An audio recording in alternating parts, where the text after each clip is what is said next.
தூத்துக்குடி மற்றும் நெல்லையின் வளர்ச்சிக்காக 4 ஸ்பெஷல் அறிவிப்புகளை வெளியிட விரும்புகிறேன்.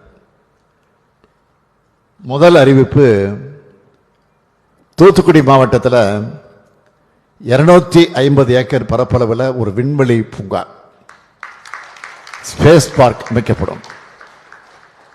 இந்த பூங்கா விண்வெளி துறைக்கும் தேவையான கருவிகளின் உற்பத்தி மற்றும் தொழில்நுட்ப வளர்ச்சியை ஊக்குவிக்கும். இரண்டாவது அறிவிப்பு,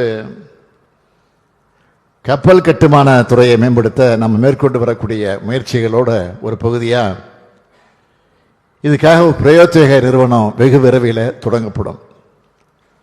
அந்த நிறுவனம் மூலம் கப்பல் துறை தொழில் வளர்ச்சிக்கு தேவையான அனைத்து கட்டமைப்பு மேம்பாட்டு பணிகளும் மேற்கொள்ளப்படும்.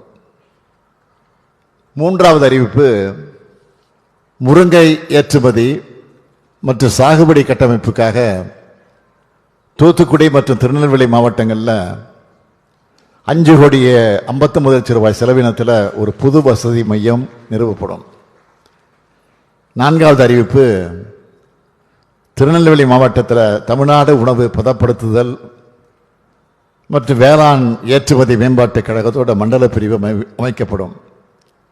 நாங்கள் எடுத்து வரக்கூடிய இந்த பெரு முயற்சிகளோட பலனா கடந்த 4 ஆண்டுகளில் 10,30,348 கோடி ரூபாய் அளவுக்கு